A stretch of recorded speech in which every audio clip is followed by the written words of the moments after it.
Como devemos viver? Antes de eu começar, quero compartilhar algo com vocês. O irmão Leirer e eu estávamos conversando e eu compartilhei com ele sobre minhas fraquezas. E nós conversamos e eu disse a ele sobre mim mesmo. Sabe, quando eu digo às pessoas quão fraco eu sou, elas pensam que eu estou sendo humilde e não percebem que realmente estou dizendo a verdade. Eu gostaria que os jovens presentes aqui soubessem algo muito importante. Algumas vezes, olhamos os homens que pregam e ensinam e pensamos que Deus os usa porque eles têm crescido em algum grau de nível espiritual. Mas isto não é realmente verdade. Veja, eu espero que eu não seja hipócrita. Espero que eu seja sincero. Pense que realmente quero seguir a Jesus Cristo com todo o meu coração. Mas os homens são fracos. Não existem corajosos. Eles não sabem muito. Deus usa as pessoas fracas. Estou dizendo que se você olha para a Bíblia, você vê isso. Olhe para os homens e as mulheres que ele usou. Não há isso de grande homem de Deus. Há apenas homens fracos, pequenos, de um grande Deus misericordioso. Às vezes eu digo, quando estou em uma conferência de pastores, não há isso de grandes homens de Deus. E você vê alguns dos pastores olharem com cara de mal, mas os humildes que ouvem isso ficam felizes. O cristão normal escuta isso com alegria. Você entende? Deus pode lhe usar, e ele lhe usará. E ele provavelmente já lhe usa mais do que ele lhe deixa saber. O único para o qual devemos olhar é Jesus Cristo. Nós nunca devemos depositar confiança no homem. Nós ficaremos desapontados, mas devemos depositar confiança em Cristo. Como a Bíblia diz, você não será envergonhado. Isaías capítulo 50, versículo 7. Deixe-me fazer algumas perguntas. Algumas vezes você lê um capítulo e em seguida esquece-se de tudo que leu? Já aconteceu isso? Levanta sua mão. Comigo também. Você não odeia isso? Você já se esforçou muito para realmente memorizar as Escrituras e então, 2 dias depois você tenta recitar e você diz algo completamente diferente? Ou você o recita e alguém lhe pergunta onde exatamente fica e você não sabe dizer? Eu faço isso. E bem pior, eu faço na frente de 5.000 pessoas. Você já foi para o seu quarto e apagou as luzes para orar? E então, 3 horas depois, sua esposa entra, liga as luzes e você está dormindo, babando sobre a cama toda? E então, quando ela lhe sacode para acordar, você age como se não tivesse dormindo. Então você tenta se levantar, mas as suas pernas estão paralisadas. Alguém de vocês já fez algo assim? Eu nunca fiz isso. Eu quero que vocês saibam disso. Eu prego em muitos lugares. Eu não sei como isso acontece. Sabe, algumas vezes as pessoas vêm me visitar e eles querem ficar bem próximos de mim por alguns dias.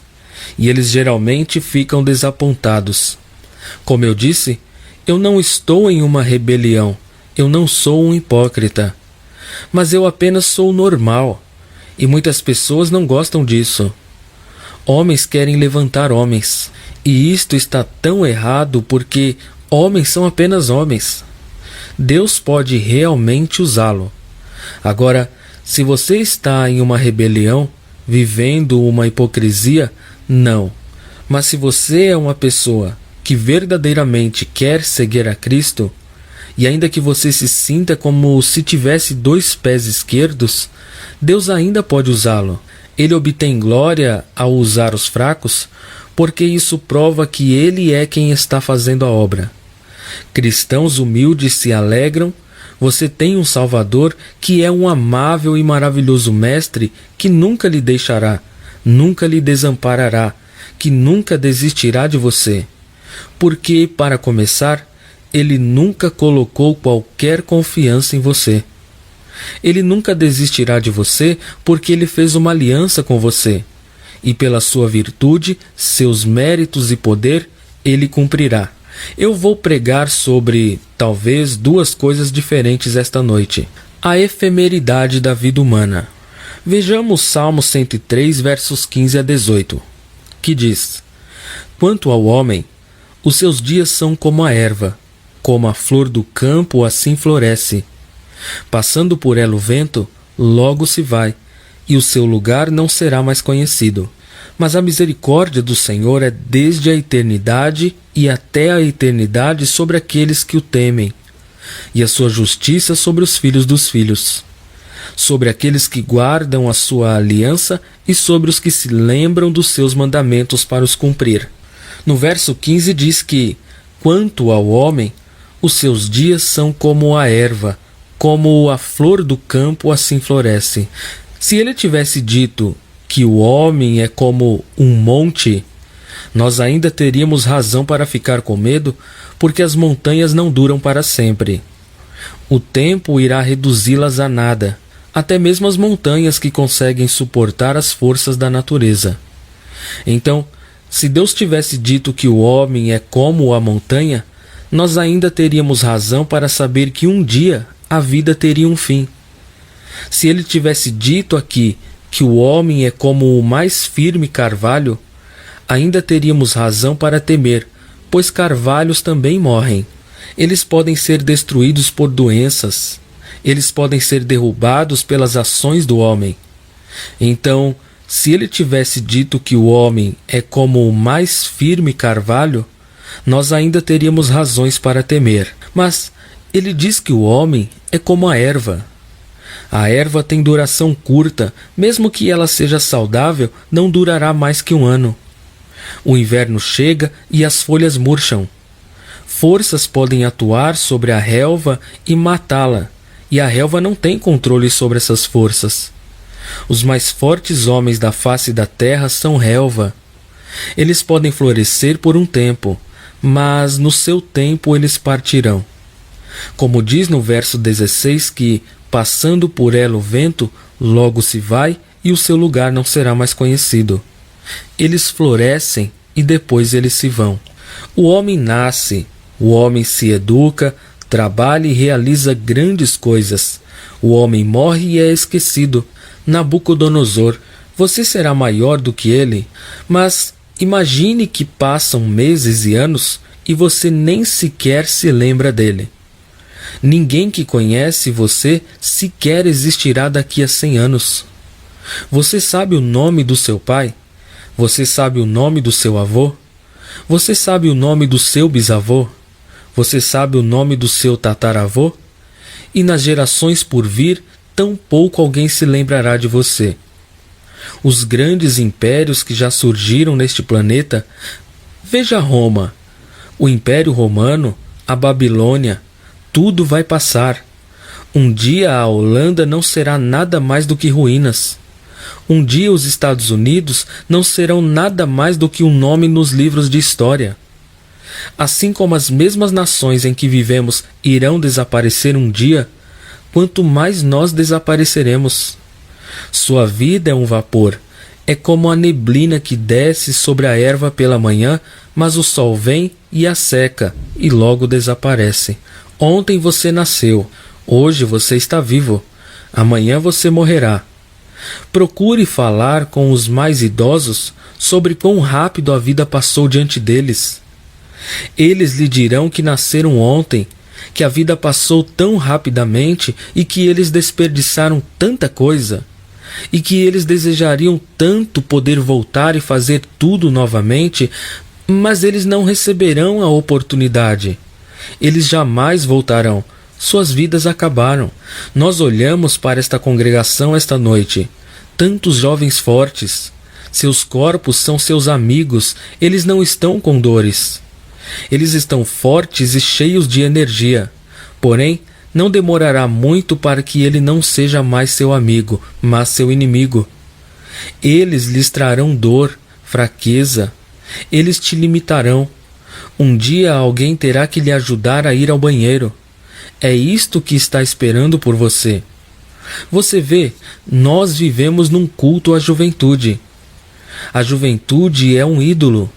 A beleza da juventude é um ídolo. Mesmo as mais famosas pessoas que são colocadas diante de nós hoje como lindas e jovens, em poucos anos irão desaparecer e esqueceremos tudo sobre elas.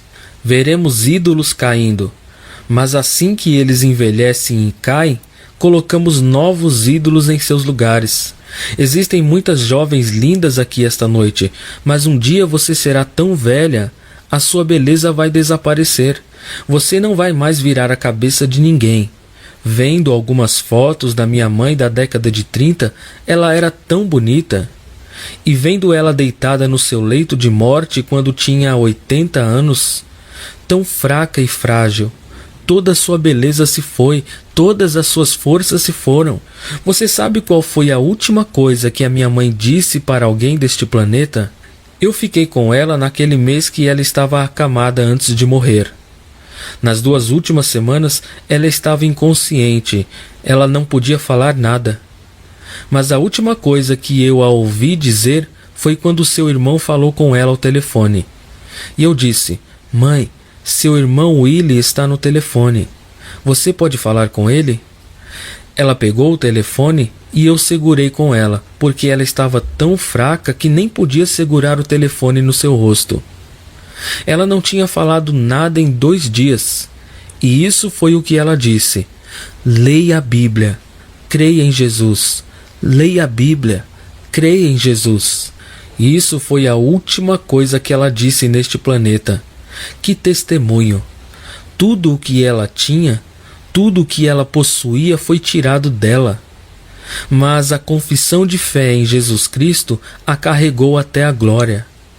Os dias do homem são como a erva, como a flor do campo que floresce. E toda a sua força e toda a sua beleza e todas as suas realizações. Mas de repente, Deus diz: "Hoje a sua alma será requerida de você." Como devemos viver? Para os descrentes nem podemos fazer esta pergunta, porque eles não se importam, porque eles não veem. Eles têm sido entretidos pelo diabo ao longo do caminho para o inferno. O mundo está em suas vidas e os direciona, e os entretém e os alimenta, de tal forma que eles nunca se fazem a importante pergunta: por que eu estou vivo? Mas os crentes têm que se fazer esta pergunta: como eu devo viver? Porque a sua mente está sendo iluminada pelo Espírito de Deus. Cristo lhe tem dado entendimento. Você sabe que a vida é curta, é como um vapor. Você sabe que as suas forças vão lhe abandonar. Você sabe que a sua beleza vai lhe trair. Você sabe que todos os seus bens materiais apodrecerão. Você sabe que todas as suas realizações seculares que você tem conquistado desaparecerão. E apesar de todo o prestígio do seu trabalho, você não será lembrado. Como então devemos viver? As eternas misericórdias do Senhor. Ele diz no versículo 17: "Mas a misericórdia do Senhor é desde a eternidade e até a eternidade sobre aqueles que o temem, e a sua justiça sobre os filhos dos filhos." Nós devemos reconhecer o que é realmente eterno. E nisto está o relacionamento que nos foi permitido com Deus. Isto é a vida eterna, que vocês conheçam quem é o Deus verdadeiro. João 17:3. Isso é eterno, e é isso que você deve buscar. Sabemos que o mundo está chegando ao fim. Sabendo que a sua vida está chegando ao fim, você deve buscar a Deus. Buscar ter um relacionamento com Ele, e buscar conhecer a sua vontade e realizá-la nesta terra. Uma das mais fantásticas afirmações que pode ser feita sobre o homem foi feita sobre o rei Davi. Atos 13:36. Ele serviu o propósito de Deus em sua geração e então ele adormeceu. Que coisa fantástica para ser dita sobre um homem! Isto é o que eu gostaria que fosse dito em meu funeral. Ele serviu o propósito de Deus em sua geração e então ele adormeceu. O que é melhor do que isso? Ele diz: "Mas a misericórdia do Senhor é desde a eternidade e até a eternidade sobre aqueles que o temem, e a sua justiça sobre os filhos dos filhos. E no versículo 18 diz: sobre aqueles que guardam a sua aliança, e sobre os que lembram dos seus mandamentos para os cumprir. A aliança deve estar sempre diante de você. O que Deus fez para você em Jesus Cristo deve estar sempre diante de você. Deve ser o que lhe direciona e o que lhe motiva. Deve ser a sua razão de viver e o seu encorajamento. Eu sempre digo isso aos cristãos.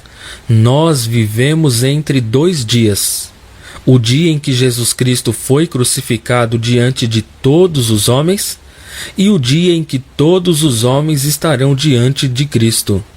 Estes são os dois acontecimentos que devem lhe direcionar, que você deve entrar numa aliança eterna com Deus através do sangue de Jesus Cristo, que você, seus filhos e suas filhas, que vocês não pertencem a este mundo, que vocês são cidadãos de Sião, e que vocês estão avançando para um propósito, uma direção, que é a vontade de Deus.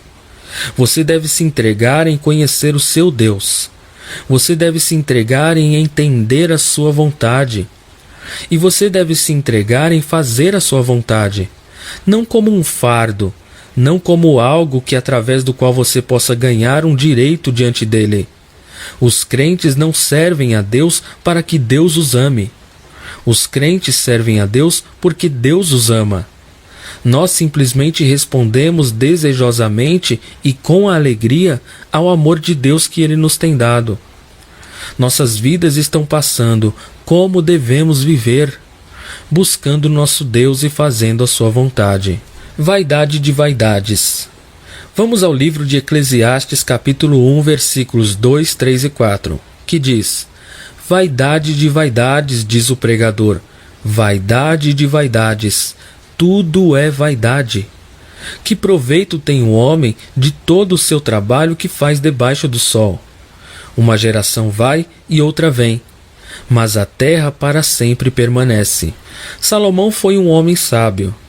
E sempre imaginamos homens sábios sentados calmamente em suas mesas, que não ficam motivados, que não levantam a voz, que são sábios, quietos e calmos. Mas na língua hebraica, quando você quer enfatizar algo, você repete.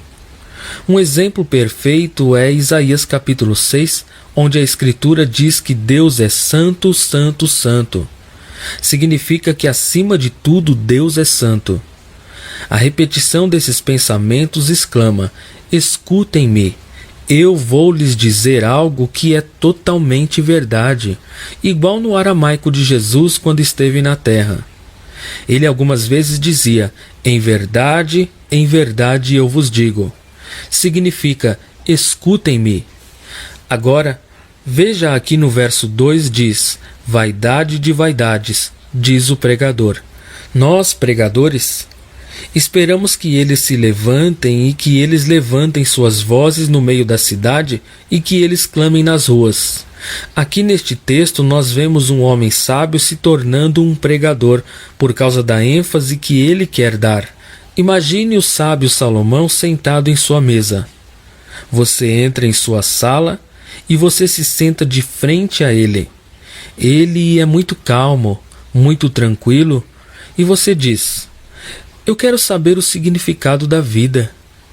E de repente, ele salta de sua cadeira e com fogo em seus olhos, ele olha fixamente para você e diz: vaidade de vaidades, me escute. A única coisa que você deve saber é que toda a sua vida fora de Deus é vaidade.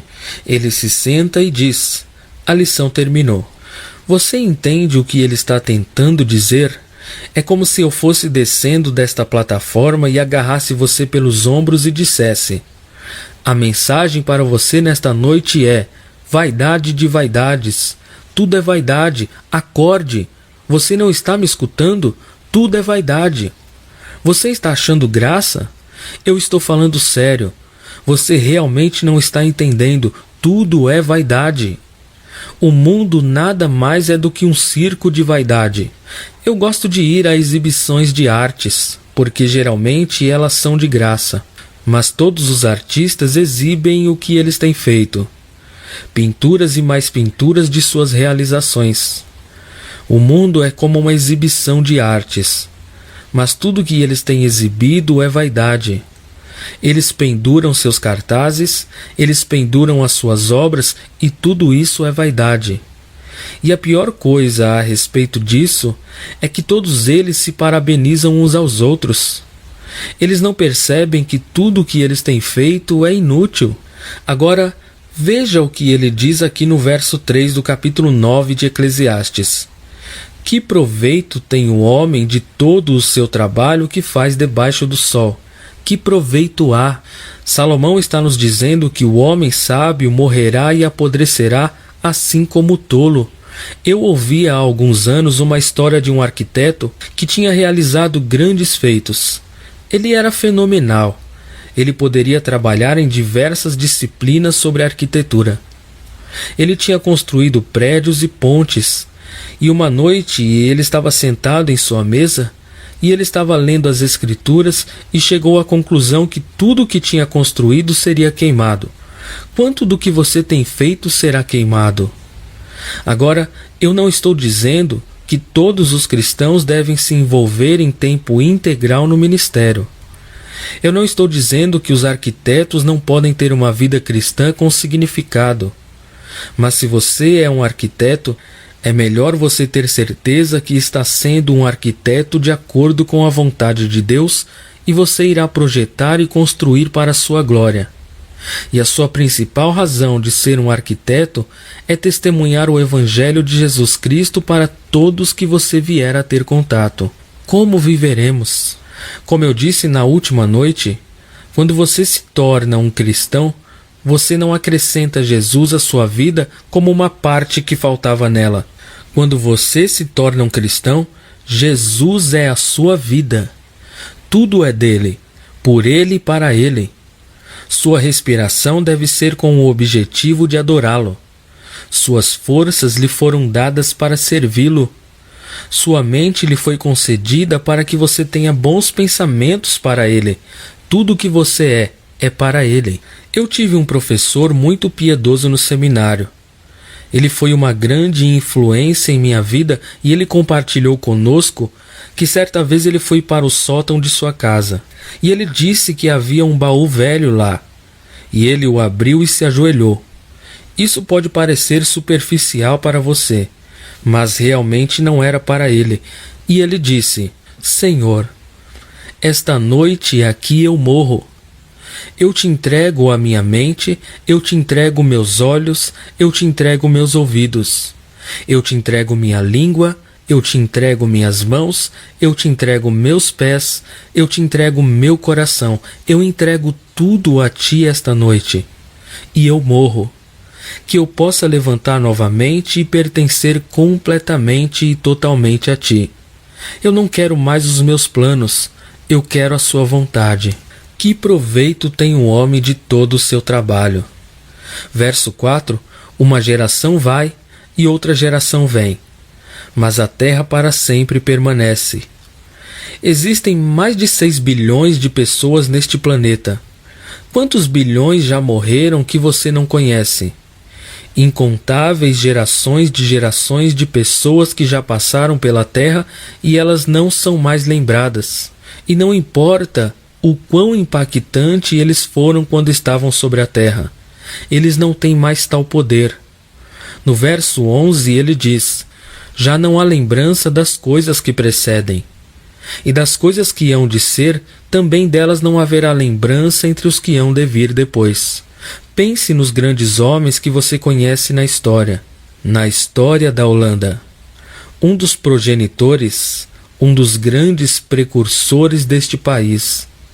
Você nem sequer sabe seus nomes. Você celebra o dia do aniversário dele somente porque talvez seja dia de feriado. Você chora todos os anos no dia da morte dele e visita o cemitério onde ele está enterrado para lhe dar flores. Ele não é mais lembrado.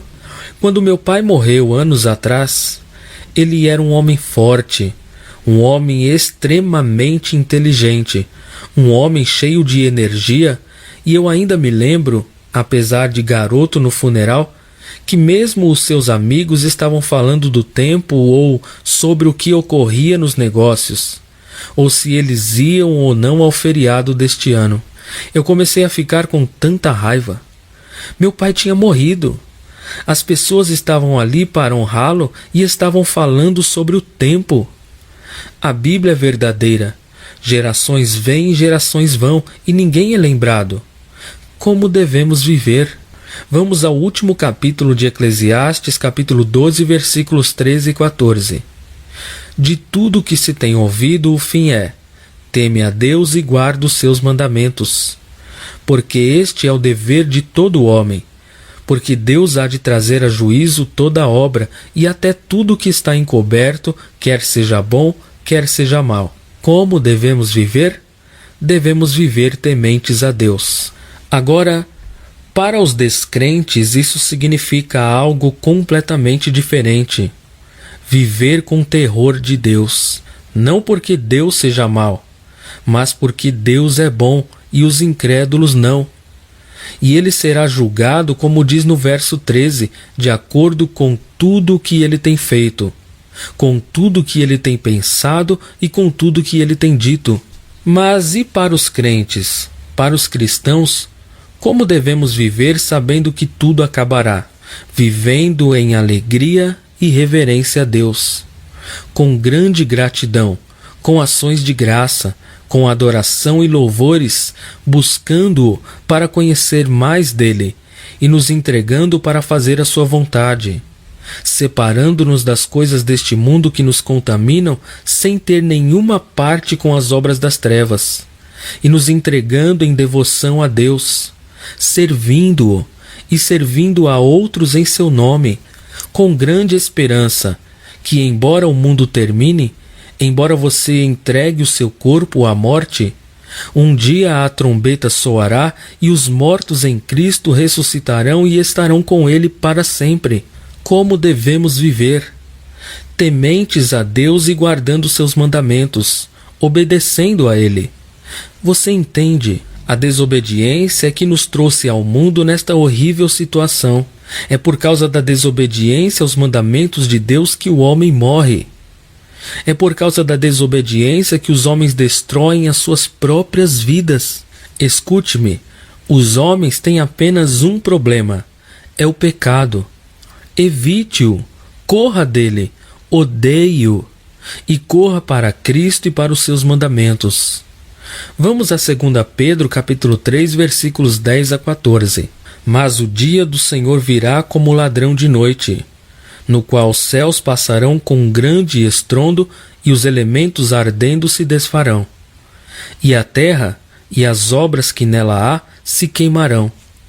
Havendo, pois, de perecer todas estas coisas, que pessoas vos convencerem santo trato e piedade, aguardando e apressando-vos para a vinda do dia de Deus, em que os céus em fogo se desfarão e os elementos ardendo se fundirão.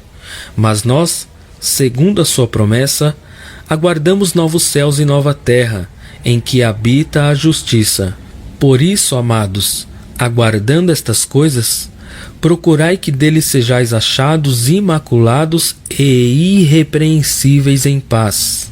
No versículo 10 diz: mas o dia do Senhor virá como ladrão.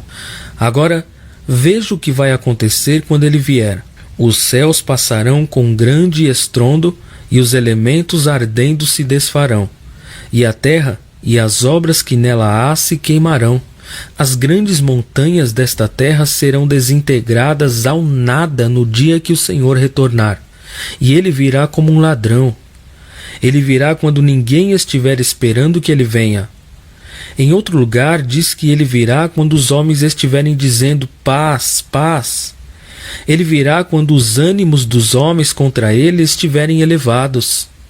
E quando ele vier, tudo mudará. Os valores de todas as coisas mudarão. Muitos anos atrás, alguns ladrões invadiram uma loja muito cara, mas eles fizeram isso a fim de pregar uma peça. Era de noite. Eles a invadiram e eles mudaram as etiquetas dos preços de tudo, de tudo. Na manhã seguinte a loja abriu. Ninguém sabia o que tinha acontecido. Uma pessoa veio ao caixa com um lindo vaso que na noite anterior custava $10.000, mas agora estava custando $1,25. Outra pessoa vem com um relógio que na noite anterior custava $15, mas agora estava custando $1.215. Você pode imaginar o tipo de caos que foi na loja? Jesus virá como um ladrão à noite. E no momento em que ele vier, o valor de todas as coisas mudará. Todas as coisas que os homens consideram de grande valor, na manhã seguinte não valerão nada.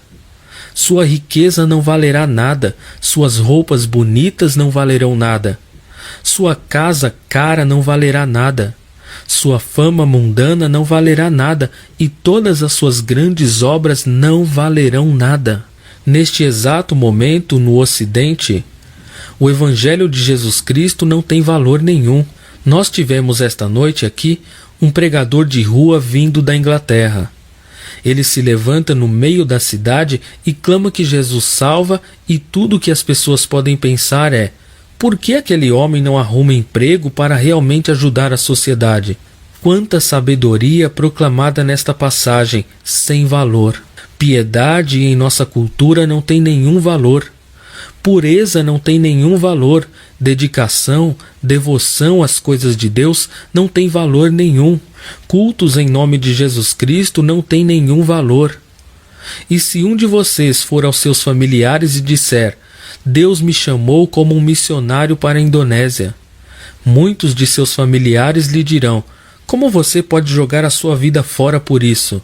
Mas na manhã seguinte do retorno de Jesus Cristo, o fato de que você deu um copo de água fria a um discípulo em nome de Jesus Cristo terá o valor de milhares de planetas juntamente com todas as riquezas que eles contêm. Então, como devemos viver? O verso 11 nos diz: havendo, pois, de perecer todas estas coisas, que tipo de pessoa você deve ser? Ele nos diz que devemos viver em santo procedimento e piedade. A maioria das pessoas tem um entendimento errado sobre santidade. Santidade para eles nada mais é do que obedecer a certas leis ou uma lista de coisas que você não deve fazer. Isso não é santidade. O que significa Deus é santo? Significa que ele é sem pecado? Que ele não tem falha moral? De certa forma, sim, é isso que significa. Mas esse não é o real significado do termo. Santidade significa separado. Deus é santo porque ele é separado. Ele não é igual a mais ninguém. Ele não está em nenhuma categoria com mais ninguém. Ele não é como nós, apenas maior e melhor. Ele é completamente diferente de nós. Ele é separado em si mesmo. Não existe mais ninguém em seu grupo. Quando Jesus diz: santificado seja o seu nome, ele basicamente está dizendo isso: é meu desejo que o seu nome seja tratado como santo. É meu desejo que todos estimem o seu nome acima de todas as coisas e o tratem com total distinção. O que significa para os crentes ser santo? Significa ser separado, separado para Deus. Veja, muitas pessoas pensam que santidade é apenas ler todas as regras e obedecê-las, ou descobrir tudo o que é ruim e evitá-lo. Mas esta é a menor parte da santidade. Santidade é separar-se de todas as coisas que estão erradas, que são pecaminosas, que são impuras. Então você se entrega totalmente e completamente a Deus. E por fim, a verdadeira santidade é um coração queimando de paixão por Deus. E portanto não é somente seguir regras ou ficar distante das coisas más, mas é uma alegre, apaixonante busca por Deus, deleitando-se em Deus, regozijando-se em Deus, sendo cheios de Deus. Quando a minha pequenininha filha começou a aprender a andar, eu já lhes disse como minha filha é a mais linda garota do mundo? Eu acho que lhes disse ano passado. Eu só queria lembrá-los. Ela se apoiava na mesa e balançava assim de um lado para outro. Ela ama seu pai mais do que qualquer um no mundo. Então eu vinha até ela e dizia: Rowan é o seu nome, não é um nome lindo? E eu dizia: eu gostava de fazer isso como na América, ou assim como no Peru. Vem, Rowan, vem. Então Rowan fazia isso. Apoiava-se com um braço na mesa e esticava o outro na minha direção. Então eu me afastava mais um pouco, e ela continuava tentando o alcançar, fazendo assim, esticando a perna. O que eu estava tentando lhe ensinar é isso: santidade. Sério, eu estava ensinando-lhe que o seu desejo por mim tem que ser maior que o seu desejo pela mesa, e que se ela realmente me quisesse, teria que largar a mesa. Você entendeu o que é santidade? Você realmente quer Deus? Então largue as outras coisas, porque Ele é maior. Ele é mais maravilhoso. Ele é mais digno que qualquer coisa. Isso é o que significa viver em santidade. Uma pessoa sentada com um pequeno caderno, marcando coisas que ela quer fazer, mas não deve.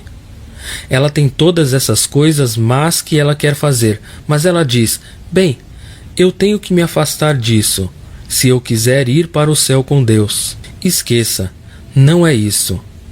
É olhar para Deus como Ele é, tão glorioso, tão maravilhoso, tão amável e bondoso, que você lança distante outras coisas, porque, como o apóstolo Pedro, você vê que isso é lixo.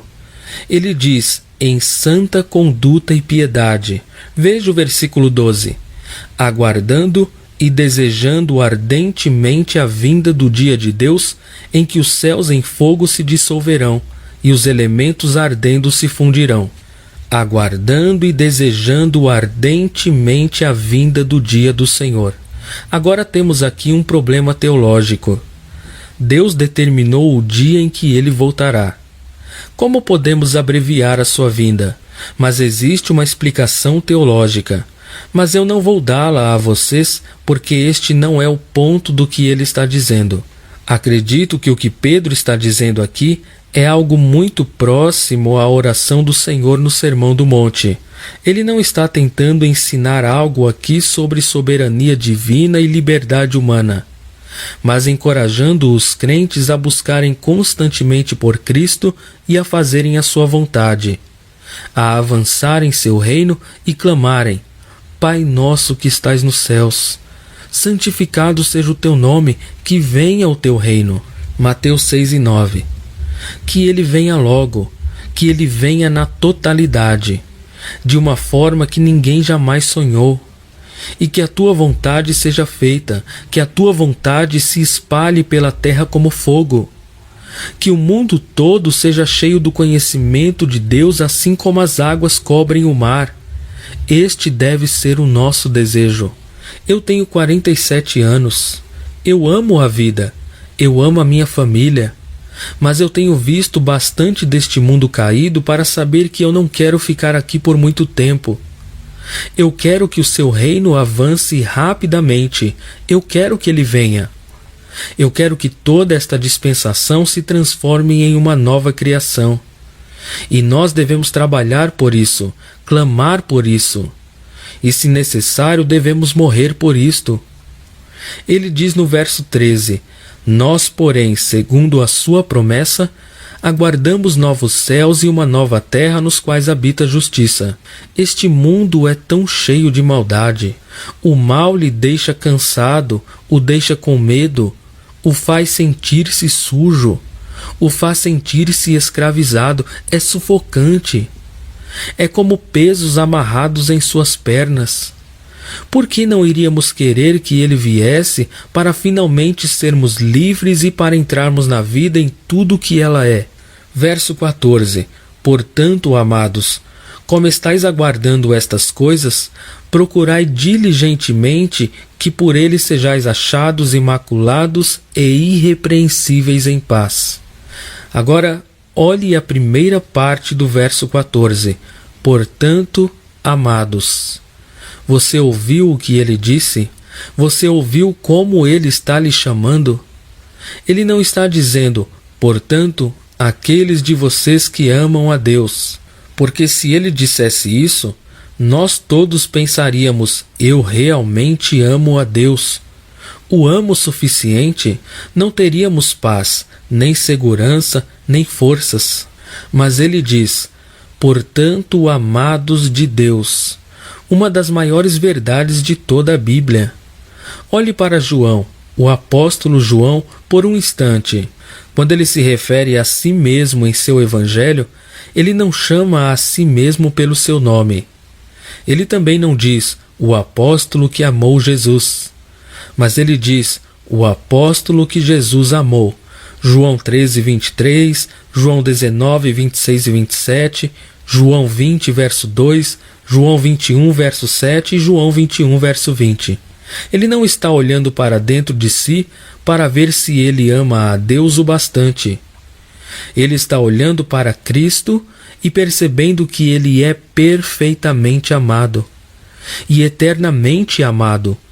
Suas forças e confiança não vêm de seu amor por Cristo, mas vêm de Cristo, do seu eterno e imutável amor por Ele.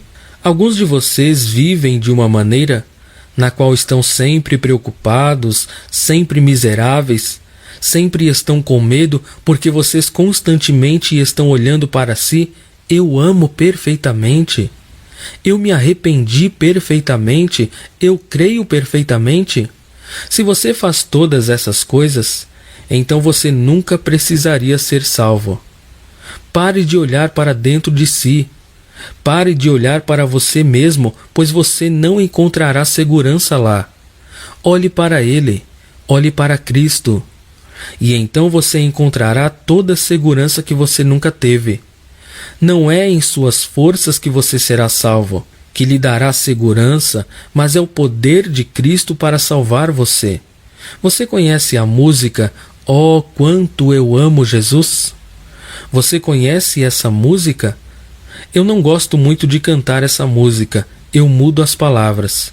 Eu canto Oh, quanto Jesus me ama, pois quando olho para dentro de mim e vejo o meu amor por Jesus, realmente não vejo como cantar algo assim. Meu amor é tão pequeno, algo instável. Mas quando eu paro de olhar o meu amor por Jesus e passo a olhar o amor de Cristo por mim, agora sim eu posso cantar a respeito. Veja, você sempre carregará este título, Amado de Deus. Quando você estiver indo muito bem em sua caminhada cristã, você estará carregando este título, Amado de Deus. E quando você estiver lutando em sua vida cristã, você ainda estará carregando este título, Amado de Deus. É como eu disse antes. Basicamente, Israel disse certa vez a Deus, por que você me ama? E Deus disse, eu te amei porque eu te amei. Sim, mas por que me amaste? Porque eu te amei. O que ele está tentando dizer?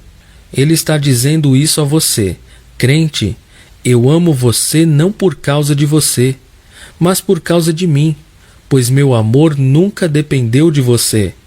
Meu amor flui por quem eu sou. Eu sou o amor e eu tenho uma aliança de amar você e nunca vou parar.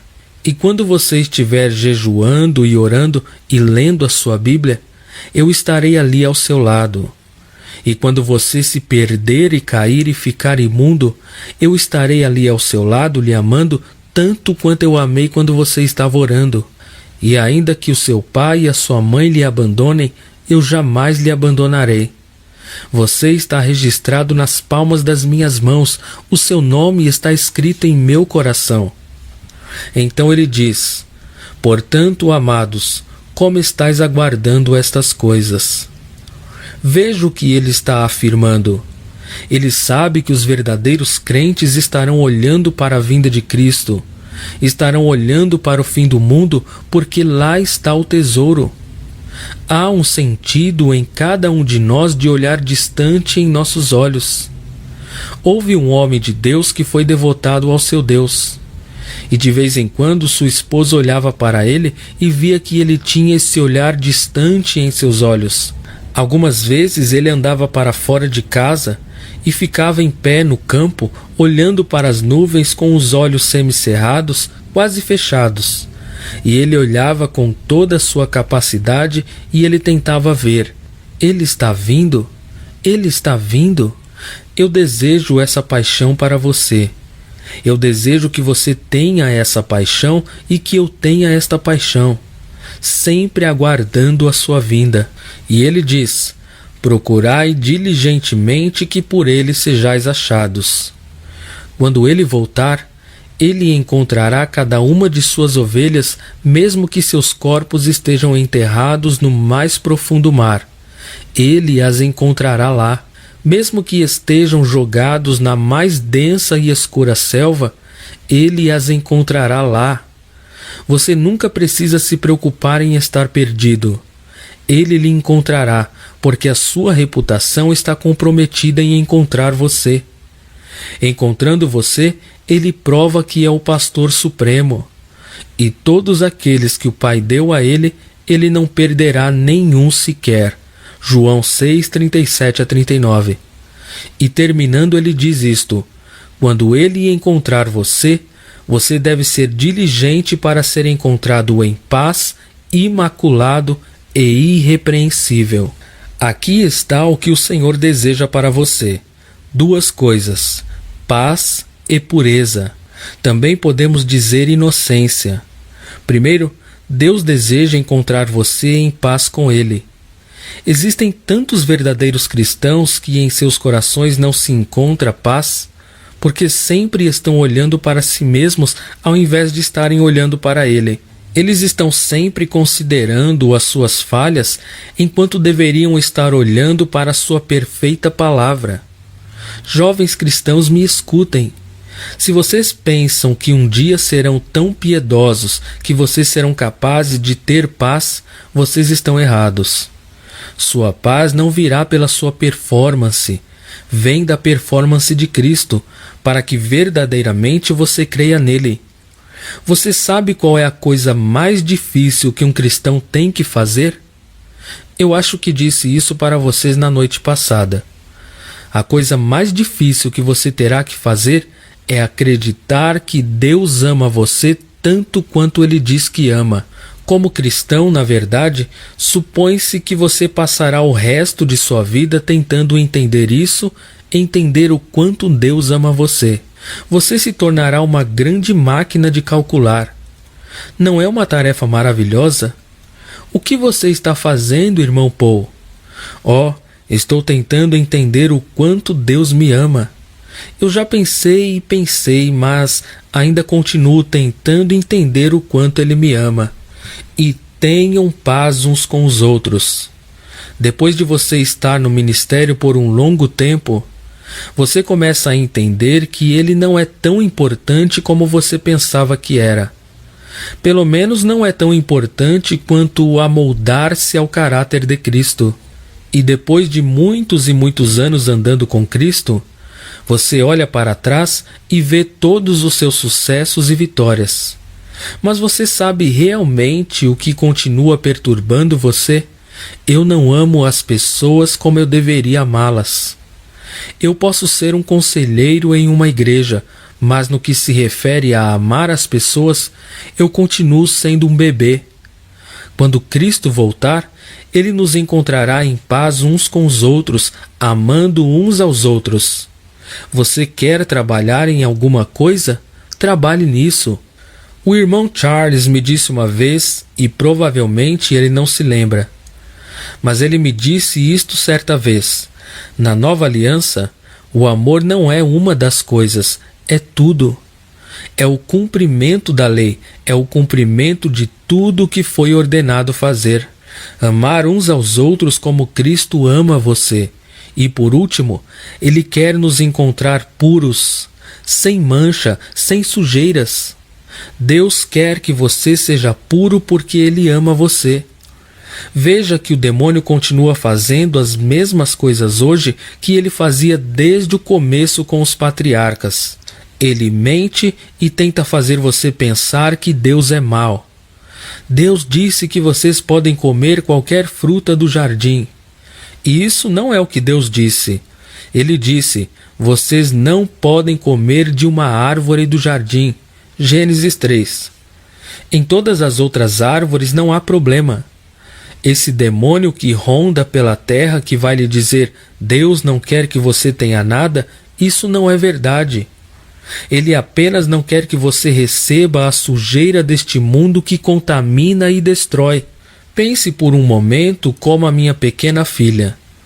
Eu já disse a vocês que ela é a garota mais linda do mundo. Ela tem 2 anos de idade. Ela tem grandes olhos castanhos iguais aos de sua mãe.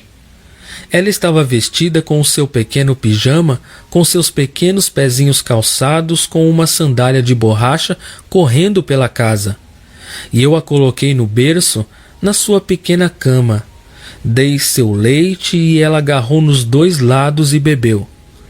E tudo para ela era tão maravilhoso. Ela estava no seu pijama tão limpo. Você sabe como é o cheiro de bebê? Esse é o motivo pela qual continuo tendo mais bebês. Eu amo esse cheiro. E ela é tão fofa que mal posso olhar para ela. É muito difícil para eu deixar o seu quarto. Imagine na manhã seguinte, eu entrando no seu quarto, eu vou até o berço e ela dá um pulo para me ver como ela sempre faz. Pois todos os dias de manhã, quando eu ando até o seu quarto, ela pula, ela faz esta dancinha balançando-se para cá e para lá. Eu entro e ela não salta, então eu ando até ela. E eu me torno tão furioso que posso matar com minhas próprias mãos, porque em algum momento da noite, uma enorme e imunda serpente se arrastou para fora do esgoto e passou pela porta do meu quarto e entrou no berço da minha filhinha e enrolou todo o seu corpo imundo em volta dela e a sujou e a sufocou. E eu agarro aquela coisa e a rasgo com as minhas próprias mãos. É assim que Deus ama você. É por isso que Deus não quer você envolvido neste mundo. Ele quer que você o ame, sorria com ele, busque a ele, alegre-se com ele, regozije-se diante dele. Ele não quer que esta serpente do mundo se envolva à sua volta e lhe suje e tire a sua vida. Se há pastores e missionários e pais aqui esta noite, uma de suas responsabilidades, se você é pastor, é vigiar suas ovelhas. E se você vir uma serpente próxima a elas, você pisa na cabeça dela em nome de Jesus Cristo. Você é pai? É sua função guardar a sua casa. E se você avistar esta serpente andando pela sua vizinhança, você pisa na cabeça dela em nome de Jesus Cristo. É isso que Paulo disse: seja forte e haja como um homem. Porque existe um como um leão que ruge buscando a quem devorar. É por isso que o verdadeiro apacentador, o verdadeiro pastor, o verdadeiro missionário, o verdadeiro pai dá a sua vida pelas ovelhas. Como devemos viver? Mensagem por Paul David Washer.